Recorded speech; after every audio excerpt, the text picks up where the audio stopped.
Buenas noches, bienvenidos a una nueva entrega de Toque Final.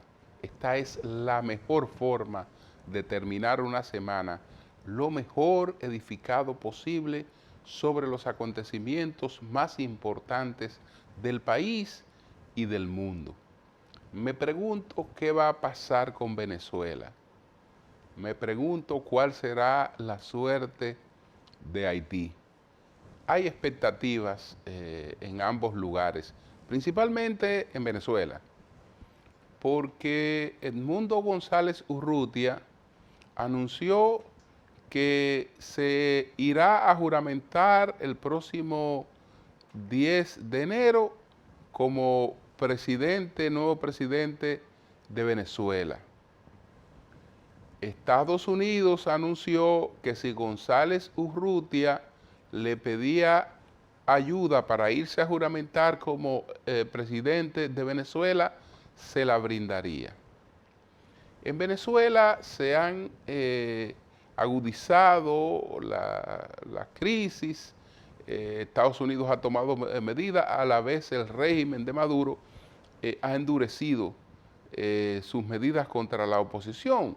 Por ejemplo, en la embajada de Argentina en Venezuela, que está custodiada por Brasil, allí está parte del equipo estratégico de la líder de todo este movimiento, María Corina Machado. Y entonces la embajada ha sido sometida a toda suerte de suplicio. Le han cortado la energía eléctrica, le han cortado el agua potable y hasta están limitando el acceso de alimentos a las personas que están allí.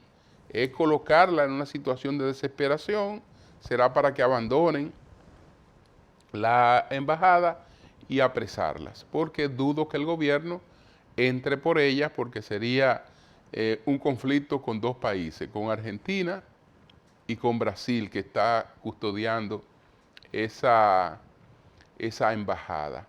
Entonces, la pregunta es, así como el presidente Biden logró la paz en el Líbano entre Israel y Hezbollah,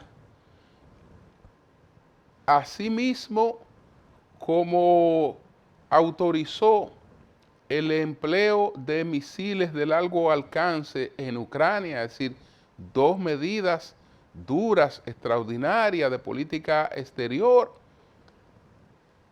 Esa misma disposición la tendrá el presidente Biden para contribuir a sacar al chavismo del poder en Venezuela antes de entregar la presidencia el próximo 20 de enero. Y por otra parte está la pregunta con relación a Haití, porque el cerco en torno al líder de las pandillas, de las gangas criminales, el principal vocero, que es el apodado Barbecue, indica que hay una disposición seria de acorralarlo, de capturarlo y posiblemente de eliminarlo.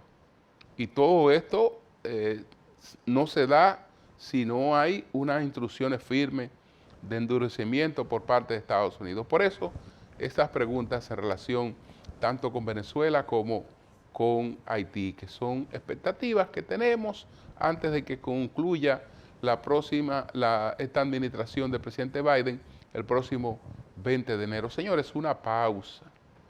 Y al regreso veremos cuáles fueron los temas más importantes de esta semana. Adelante.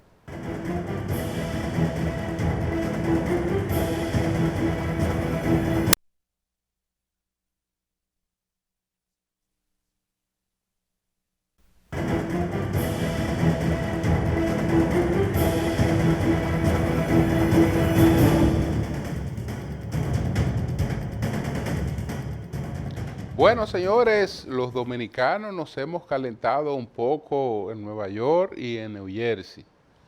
El apresamiento de una pareja dominicana dedicada al robo de ropas de marcas, y entonces esas prendas, esas vestimentas, la comercializaban en una tienda en Santiago de los Caballeros.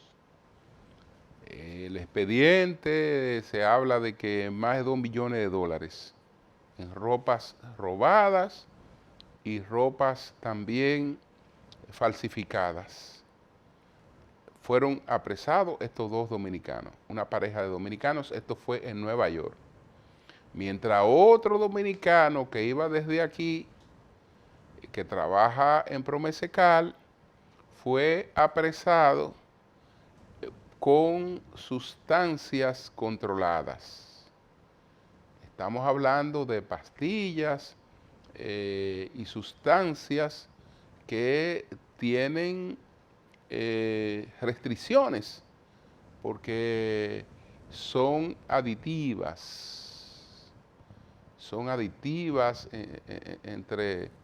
entre otras cosas, generan dependencia, abuso, y aunque él dijo que fue una sustancia de uso personal, lo que se encontró en la captura de su teléfono fue un negocio donde comercializaba distintos productos controlados, desde luego sin licencia para eso y menos aún sin receta que le permitieran hacer eso.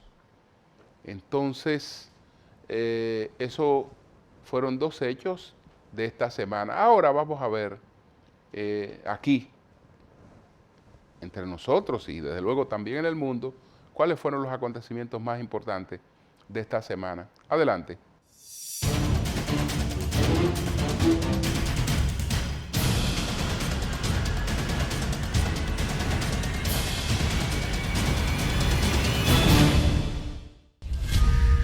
Por iniciativa de República Dominicana, la Organización de las Naciones Unidas, ONU, realizó el pasado lunes una reunión de alto nivel para conmemorar el 25 aniversario del Día Internacional para la Eliminación de la Violencia contra la Mujer.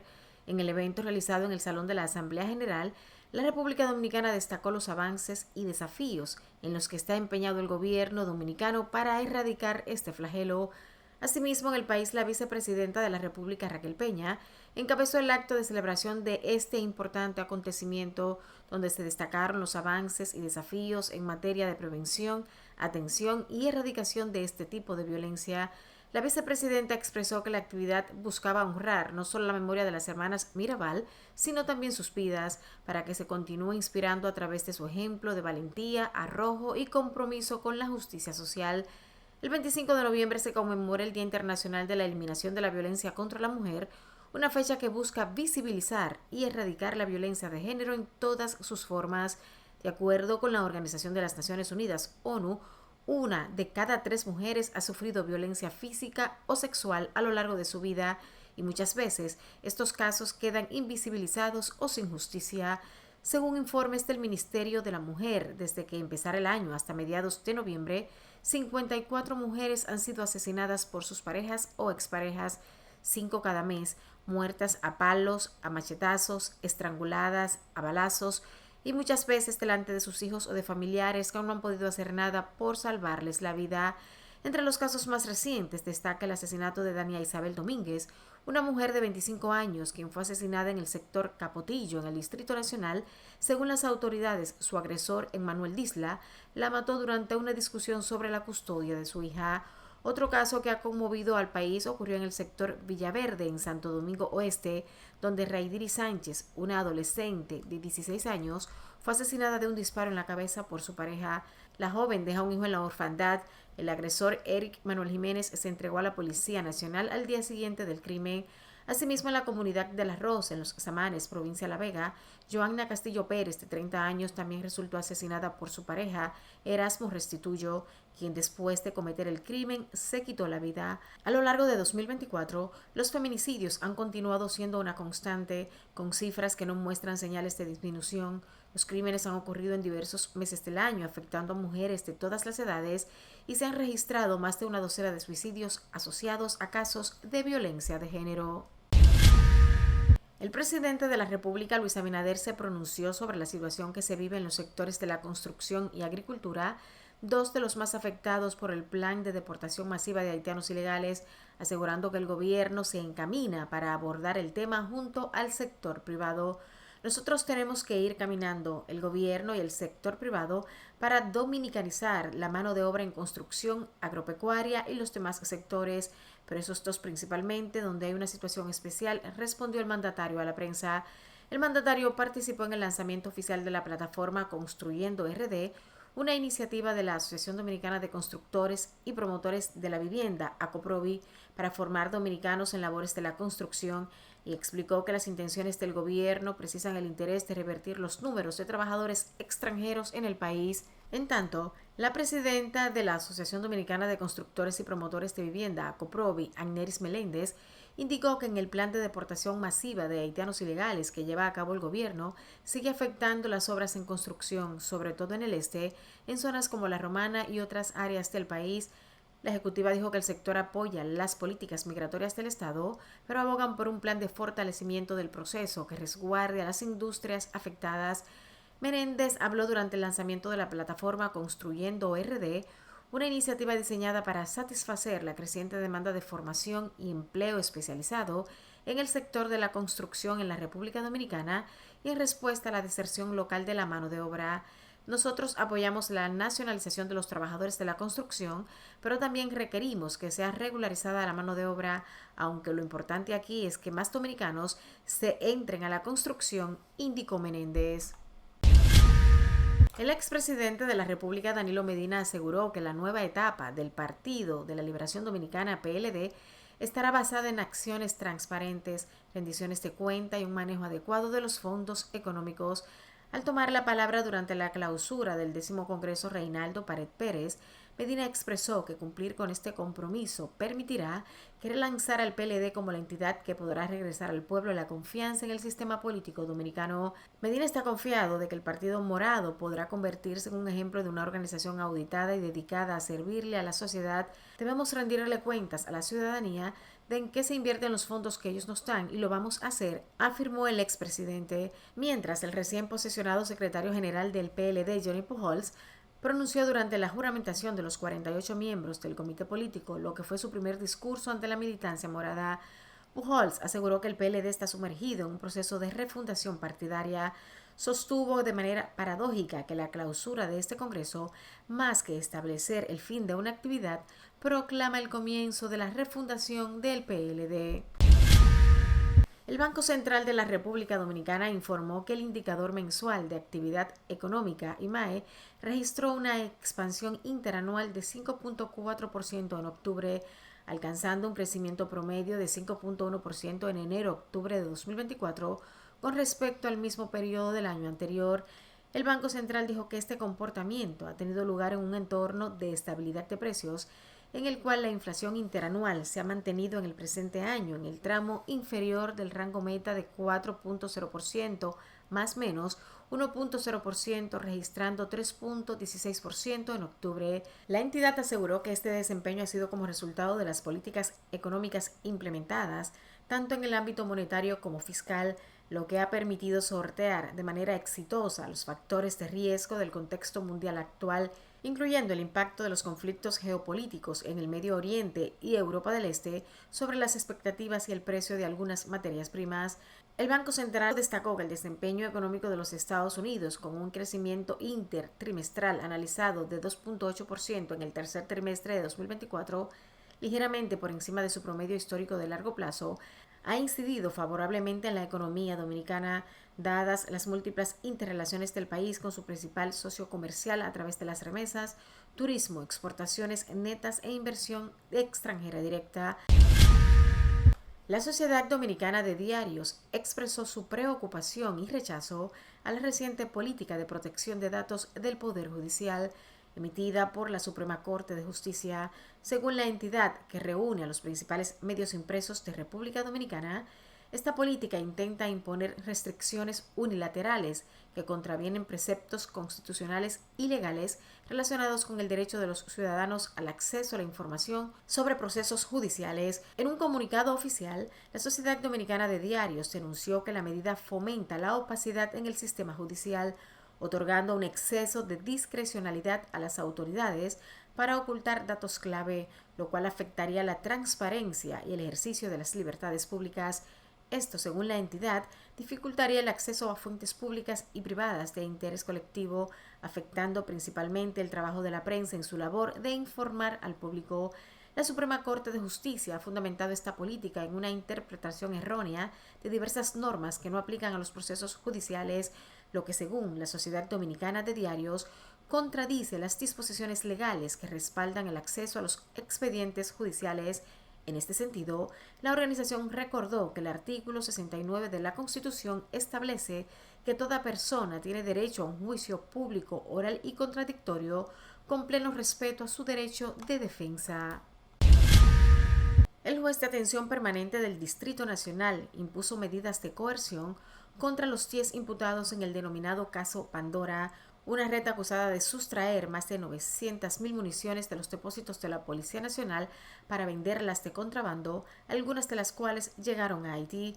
Se envió a prisión a 7 de los 10 imputados en el caso Pandora. Estos deberán de cumplir la medida en operaciones especiales por su condición de policías. La jueza de atención permanente Fátima Veloz dispuso 18 meses de prisión preventiva como medida de coerción al coronel Narciso Antonio Félix Romero. La jueza también impuso impedimento de salida y presentación periódica para Víctor Manuel Santos Rodríguez con una garantía económica de 3 millones de pesos, para Miguel Ángel Gómez Espaillat garantía económica de 2 millones de pesos y prisión domiciliaria para Miguelina Bello Segura. Tras escuchar los argumentos del Ministerio Público y las defensas, el juez dictó prisión preventiva para 7 de los acusados, mientras que los demás deberán cumplir medidas alternativas. Estas son las disposiciones: prisión preventiva en la cárcel de operaciones especiales para Juan Miguel Pérez Soler, subintendente de la Policía Nacional; capitán Nelson Valdés, responsable del depósito de armas, municiones y pertrechos; segundo teniente Marino Antonio Rodríguez Toribio, armero de la Dirección Regional Cibao Central; el cabo Juan Luis Díaz Medina y el raso Rubiel Martínez. El caso Pandora implica una compleja red de corrupción y tráfico ilícito de municiones con participación de altos mandos y agentes de rango medio y bajo de la Policía Nacional. Durante las investigaciones se incautaron armas, proyectiles, evidencia digital, transacciones económicas, pruebas testimoniales y datos de dispositivos electrónicos. La Junta Monetaria autorizó al Banco Central de la República Dominicana la liberación de 35.335 millones de pesos del encaje legal para que las entidades de intermediación financiera concedan préstamos destinados a la construcción y adquisición de viviendas. Los recursos serán distribuidos de la siguiente manera: el 40% equivalente a 14.142 millones de pesos para la compra de viviendas de bajo costo, con un precio a la fecha de 5.025.380.75 pesos. El restante 60%, 21.213 millones de pesos, irá a préstamos para la construcción y adquisición de viviendas. En la certificación de la Junta Monetaria se establece que los recursos liberados del encaje legal serán distribuidos de forma gradual hasta alcanzar la proporción de la cuota correspondiente a cada entidad. Antes del reconocimiento de los préstamos como cobertura del encaje legal, cada entidad deberá remitir al Banco Central los documentos requeridos, así como una copia de los contratos de los préstamos correspondientes. Estos documentos serán evaluados para validar su cumplimiento con las condiciones establecidas, incluyendo su consistencia con los topes de monto de crédito, el valor de la vivienda y los sectores económicos destinados al crédito. La Asociación para la Recuperación de la Memoria Histórica pidió al gobierno español que inicie los trámites que permitan sacar los restos del dictador dominicano Rafael Leónidas Trujillo del cementerio madrileño del Par Domingo Rubio, donde reposan desde 1970, no muy lejos de los del dictador Francisco Franco. La Asociación para la Recuperación de la Memoria Histórica, creada en el año 2000, hizo pública esta petición el pasado 25 de noviembre porque el Día Internacional de la Eliminación de la Violencia contra las Mujeres se celebró y fue instituido en la fecha en la que la dictadura asesinó a las hermanas Patria Minerva y María Teresa Mirabal, acusadas de atentar contra la seguridad del Estado. La asociación considera que el patrimonio público español no puede dedicarse a mantener un panteón dedicado a un dictador como Trujillo y por eso pide al gobierno español que inicie los trámites para acabar con esta situación, que lleve a cabo una declaración institucional que reconozca a las hermanas Mirabal, condene su asesinato y rechace pública y notoriamente a quienes ordenaron y ejecutaron esos crímenes. Como explicó el gobierno en una respuesta parlamentaria en 2022, los terrenos de este cementerio son de titularidad pública de patrimonio nacional, aunque mediante un contrato de 1959 se dio al Ayuntamiento de Madrid su uso y disfrute para su utilización exclusivo como cementerio. Rafael Leónidas Trujillo está enterrado en un mausoleo de mármol negro con una única leyenda, Familia Trujillo, ya que allí están los restos del tirano que dirigió la República Dominicana durante 3 décadas, desde 1930 hasta 1961, y de su hijo Ramfis. Fue enterrado ahí en 1970, 9 años después de su asesinato, en mayo de 1961 en Santo Domingo y tras un azaroso periplo. Donald Trump, presidente electo de Estados Unidos, anunció que cuando inicie su mandato aplicará aranceles adicionales del 10% a los productos provenientes de China y del 25% a todos los bienes importados de México y Canadá. Según sus declaraciones en redes sociales, las medidas buscarán frenar el tráfico de drogas ilegales y detener la inmigración ilegal hacia el país que presidirá. La implementación de estos aranceles está prevista para su primer día en el cargo el próximo 20 de enero. Las amenazas del presidente Donald Trump de imponer aranceles perjudiciales a Canadá, México y China pueden ser en última instancia una apuesta inicial para intentar utilizar el poder del mercado estadounidense para persuadir a otros países de que frenen el flujo de drogas y migrantes a través de las fronteras de Estados Unidos. Trump afirmó que China no cumplió sus compromisos en la lucha contra los traficantes de drogas y acusó a México y Canadá de no tomar las medidas necesarias para detener la ola migratoria. Según el mandatario electo, los aranceles se mantendrán hasta que las drogas, en particular el fentanilo y todos los extranjeros ilegales, dejen de ingresar a Estados Unidos.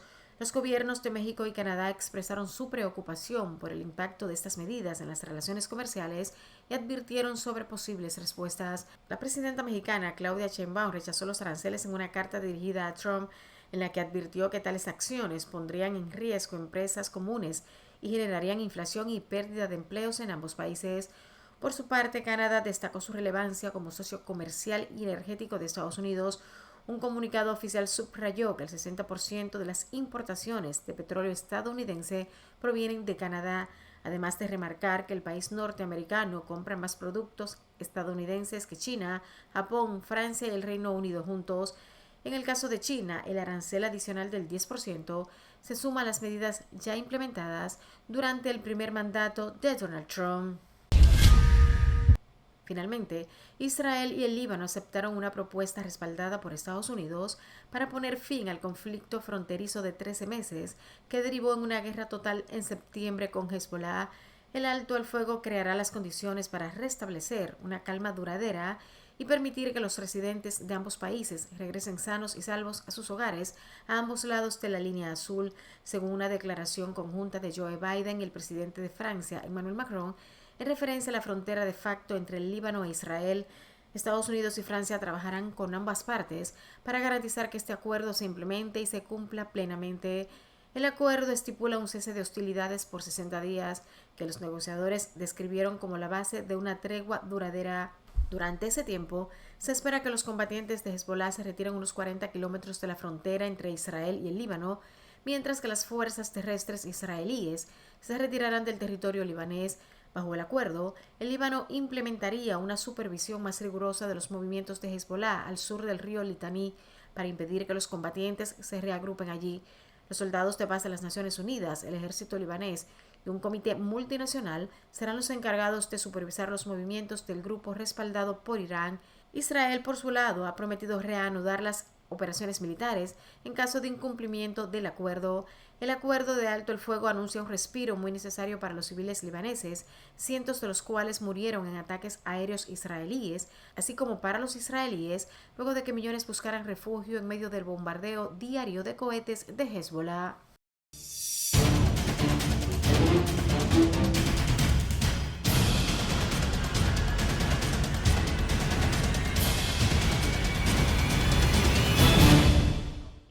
Una pausa, retornamos en breve.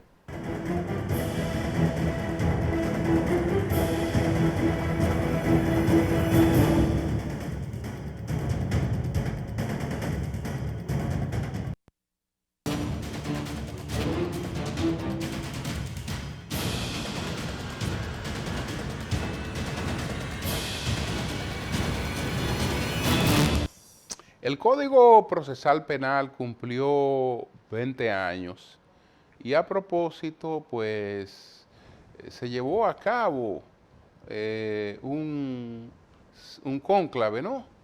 Digamos que un panel para analizar los aportes del Código Procesal Penal. La presencia del Poder Judicial, la presencia del Ministerio Público y de la Defensoría Pública y de otros actores.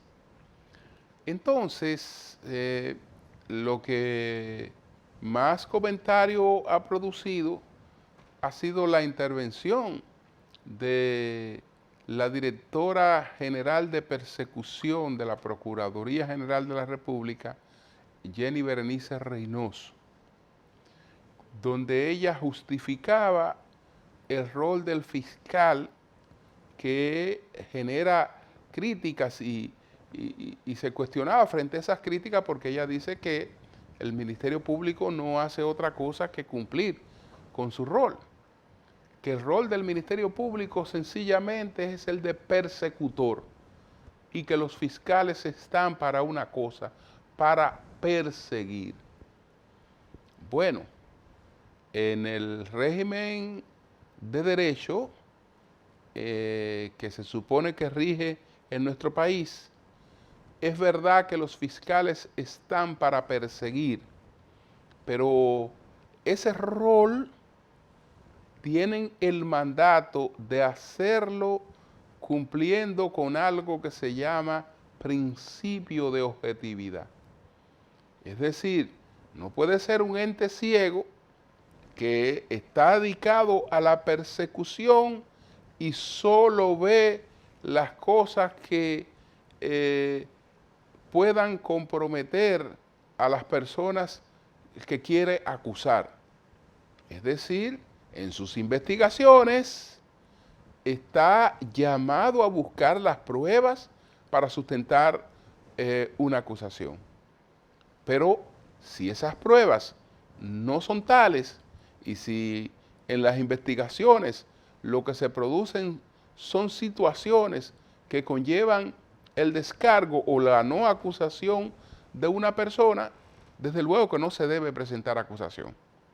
Pero aquí se presenta la acusación como quiera, incluso en el caso de Hugo Veras, recordamos que en una de las audiencias de revisión de la medida de coerción, el magistrado Camacho amenazó al imputado con que el Ministerio Público iba a conseguir las pruebas que iban a demostrar su culpabilidad, es decir, admitiendo que no tenía esas pruebas, pero ya creando un sesgo sobre las pruebas que iba a conseguir, un prejuicio. Porque ¿cómo sabe usted que las pruebas que va a conseguir son las que de culpabilidad pudieran no ser de culpabilidad o usted pudiera tal vez no conseguir ninguna prueba? Entonces, por ese lado, es decir, es verdad que el rol es distinto al de los defensores. Es verdad que el rol es distinto al del juez. Es verdad que el rol es de persecutor, pero persecutor en una democracia donde hay un Estado de Derecho, donde hay que respetar una serie de principios, entre ellos el principio de la objetividad. El otro tema al que hizo referencia es a los cuestionamientos, a las negociaciones con los imputados. Y planteando que ciertamente eso estaba debidamente establecido por el artículo 370 del Código Procesal Penal. Es verdad que ese artículo en uno de sus párrafos, si mal no recuerdo, el sexto, autoriza pues este tipo de negociaciones a lo que se le llama criterio de oportunidad. Es decir, que una persona que está imputada puede llegar a acuerdos con el Ministerio Público colaborando con la investigación.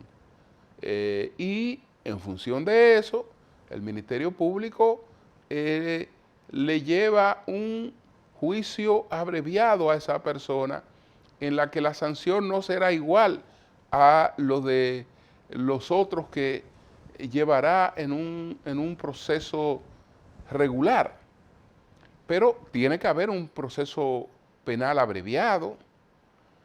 Sin embargo, aquí se han dado situaciones de personas con las que se ha llegado a negociación al margen de un proceso penal abreviado y a las que se le ha aceptado devoluciones de bienes, pero no en condición de decomiso, sino en condición voluntaria, y a la que no se le ha presentado ninguna suerte de investigación. En esos casos no estamos ante el criterio de oportunidad, sino estamos ante el criterio de impunidad. Lo otro es que ese artículo pauta una duración de 4 años máximo para un proceso penal desde que se inicia una investigación. Y si eso se sabe, ¿por qué solicitar una medida de coerción de 18 meses para esperar ese tiempo y presentar una acusación? Cuando eso ha ocurrido, ya se han perdido año y medio de los 4 años. Y todavía no se ha iniciado ni siquiera un juicio preliminar. Y ocurre que los procesos, porque además tienen una cantidad inmensa de testigos, un desborde de páginas, una cantidad también grande de acusados, los procesos entonces no pueden desarrollarse en el tiempo máximo que establece ese Código Procesal Penal para desarrollarse, y entonces terminan por declaración de la extinción del proceso penal, es decir, de la terminación del tiempo hábil para conocer los casos. Entonces, es verdad que hay aportes, pero hay cosas que tenemos que revisarlas. Tenemos que revisar el tema de la vulneración de la presunción de inocencia con las filtraciones en una fase secreta de una investigación. Y también el sesgo, la utilización de la justicia penal del enemigo, la utilización de la justicia como un instrumento de persecución política. Todas esas cosas yo creo que tenemos que revisarlas. Señores, una pausa, retornamos en breve.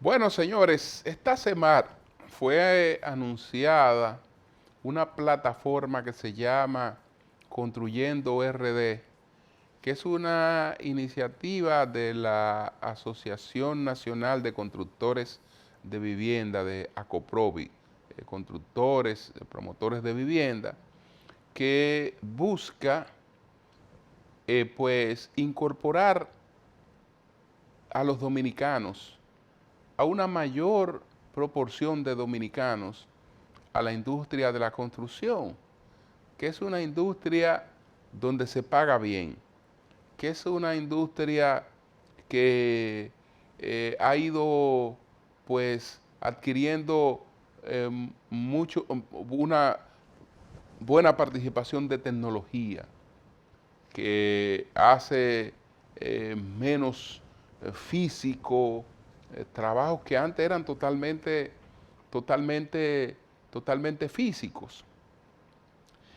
Faltan garantías, porque no debería desarrollarse ninguna construcción sin una póliza de riesgo laborales para las personas que están en ellas. Y debe rodearse de mayor condiciones y estímulos para que la mano de obra dominicana participe en ella. También deberá y habrá participación de mano de obra extranjera, pero esa mano de obra debe ser regulada.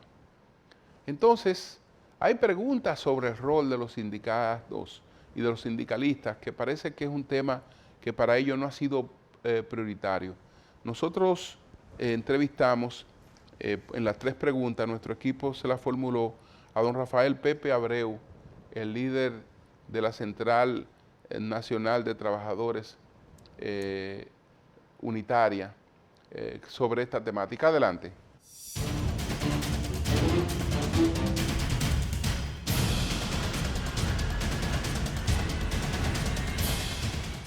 ¿Por qué la dirigencia sindical del país no se coloca a la cabeza de los reclamos para una mayor presencia de la mano de obra dominicana en sectores como el de la construcción y la agricultura?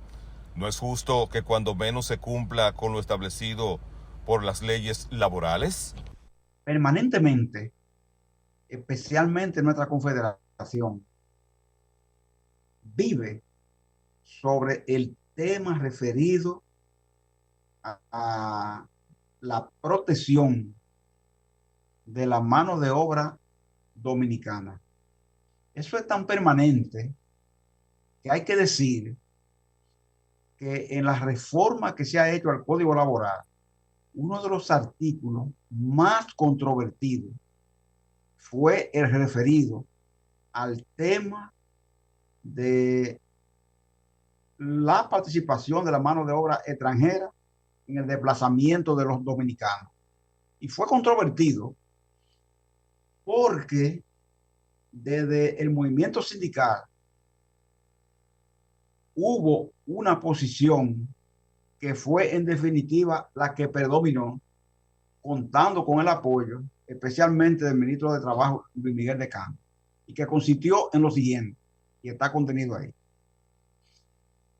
Se aumentó la capacidad sancionadora del Ministerio de Trabajo para cuando alguien violente desde el empresariado una contratación sustitutiva de la mano de obra dominicana para reemplazarla por mano de obra extranjera. La sanción, en lugar de ser como lo es ahora, una sanción colectiva, que el empresariado no le teme a la sanción colectiva, porque la más alta es de alrededor de unos 300,000 pesos. En adelante, a partir de la modificación al código, va a ser por trabajador. Es decir, una empresa violenta la ley de los 80-20 y la sanción va a responder a cada trabajador dominicano afectado, lo que va a hacer que el efecto de la sanción prácticamente se va a triplicar. Le confieso a ustedes que todavía hoy los empresarios dicen, ustedes oyen hablar mucho de la cesantía, pero hoy los empresarios dicen que eso no fue consensuado. Dicen que eso fue impuesto, y de los aspectos del código que los empresarios rechazan en las modificaciones que se han hecho, está precisamente el contenido de lo planteado en lo referente a la protección de la mano de obra dominicana. De manera que eso que se plantea de que el movimiento sindical no está al frente, etcétera, etcétera, es un asunto solo aparente, pero en los hechos el movimiento sindical siempre ha vivido preocupado por esa situación, al punto que en el caso, por ejemplo, del movimiento sindical haitiano, quiero que ustedes sepan, eso tampoco sale en prensa, mucho menos, pero estamos siendo cuestionados por el movimiento sindical, que somos parte de la misma confederación internacional que ellos son, porque supuestamente nosotros, según ese movimiento sindical haitiano, no hacemos suficiente defensa de el derecho de los haitianos en la República Dominicana. De manera que queremos señalar que en ese aspecto nosotros estamos tranquilos, porque aquí en este momento quien está preocupado por el tema de la aprobación que se ha hecho en el Código Laboral con respecto a este tema es precisamente el sector empresarial, no el movimiento sindical. ¿Por qué no se hace sentir el reclamo por parte de los representantes sindicales para que solo extranjeros regulados puedan laborar en el país para incrementar los fondos de la seguridad social? Nosotros consideramos que uno de los aspectos que tenemos que estudiar y ver y estar conscientes de ello es que nosotros hemos tenido, por ejemplo, una industria primigenia en la República Dominicana que se llama la industria azucarera. En la industria azucarera hay un tema de documentación que se origina no en República Dominicana, se origina en Haití. Entonces, los trabajadores que llegan aquí a República Dominicana por tradición al corte de la caña, hay que entender que carecen de documentos. Nuestro sistema de seguridad social no inscribe, no recibe, no certifica a nadie que no tenga una identidad, a nadie que no tenga una cédula. En un momento determinado, aquí ha llegado un personal precisamente del vecino país que ha estado en el corte de la caña y por supuesto carece de registro. ¿Por qué carece de documento de identidad? Se ha tratado por todos los medios,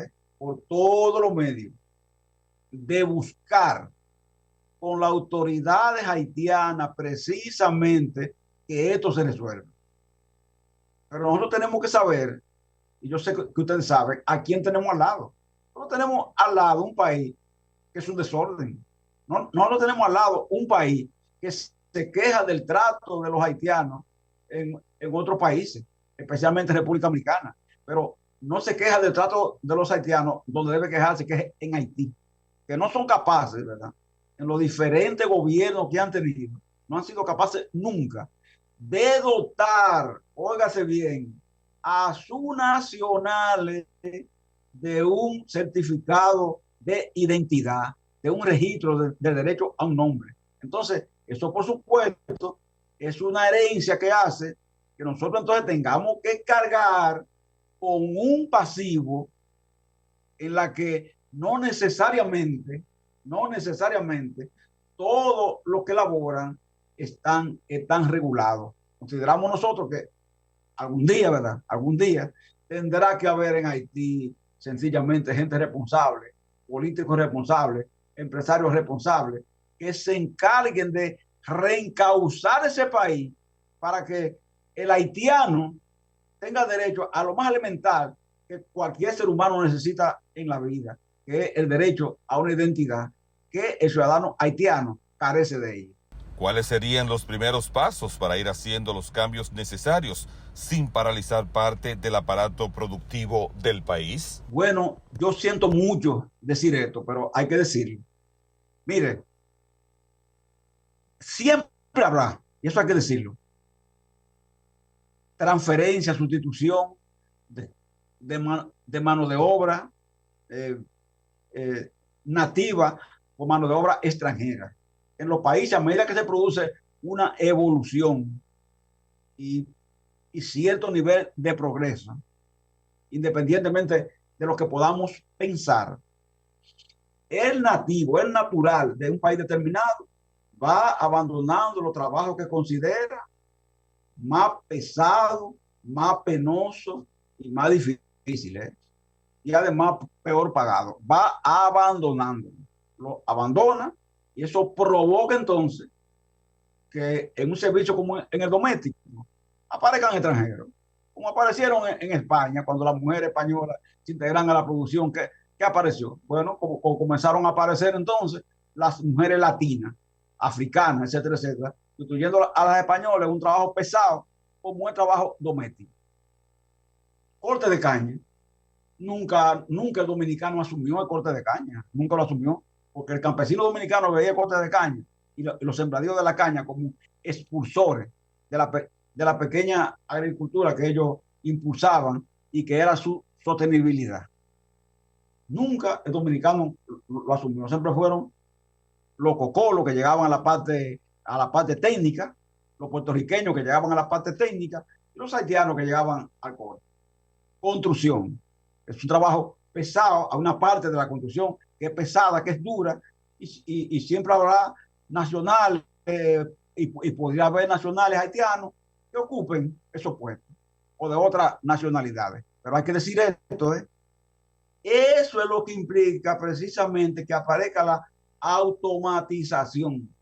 La automatización. Cuando la automatización aparece, ese tipo entonces de mano de obra que sirve de relevo a la nativa que no asume ese tipo de trabajo pesado y penoso. Entonces, esa mano de obra va reduciéndose cuando se dan procesos de automatización que son sustitutivos de un tipo de trabajo que se hace en esos niveles de rigurosidad, de pesadez, de empuje, de fuerza que hay que dedicar a ese tipo de labor. Entonces, yo, por ejemplo, me he preguntado siempre, ¿por qué en el corte de la caña, habiendo maquinaria que cortan caña, hay braceros? Y le he preguntado siempre a aquellas industrias que tienen todos los años un tema en OIT por el tema de los braceros haitianos. ¿Y qué han dicho ellos? ¿Qué dicen ellos? Ellos dicen que se trata de que hay procesos del corte que no pueden ser automatizados. Entonces, yo digo, y tendremos entonces eternamente acusaciones de esclavitud, de trabajo forzoso y trabajo infantil. Entonces, uno tiene que decir que ese tema, si no se produce un sistema de automatización y se pretende que el dominicano retorne a plazas que ha abandonado, vamos a contar con la dificultad de que ese retorno no será posible, como no lo es en ninguna parte del mundo. En ninguna parte del mundo. Hay países nórdicos, donde el estado de bienestar es un estado predominante. Sin embargo, no hay daneses, no hay finlandeses, no hay suecos que limpien piso. Y hay que buscar hindúes, indios, y hay que buscar pakistaníes y africanos también. Entonces, esa ocurrencia, ese hecho, siempre podrá darse, y lo importante es que estemos conscientes de ello y que la mano de obra que se asume esté documentada. Pero de que habrá extranjeros, siempre lo habrá.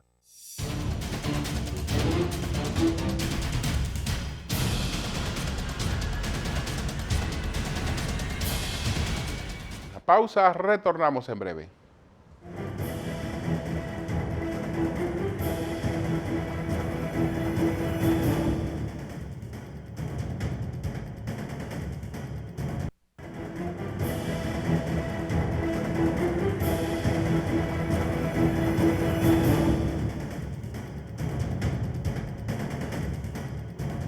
Bueno, felicitar al Partido de la Liberación Dominicana por la culminación exitosa de su Congreso elector, el Congreso Reinaldo Pared Pérez. En este Congreso, el PLD renovó su comité central, escogió un nuevo comité político, escogió a un presidente y a un nuevo secretario general. El presidente escogido, ratificado, es Danilo Medina, el principal líder y el principal activo político de esa organización aunque no pueda postularse como presidente de la República, es el principal líder del PLD.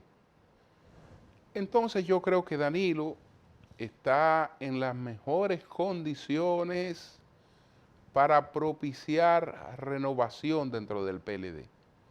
¿Por qué? Porque ya Danilo es una persona absolutamente consciente que lo que le corresponde, lo que le toca, es legar, es decir, dejar un legado, y ese legado no va a ser la de que un partido como el PLD corra la misma suerte del Partido Reformista o corra la misma suerte del Partido Revolucionario Dominicano, que son partidos que se han disminuido demasiado hasta quedar como fuerzas minoritarias. El PLD yo creo que tiene todas las posibilidades de relanzarse.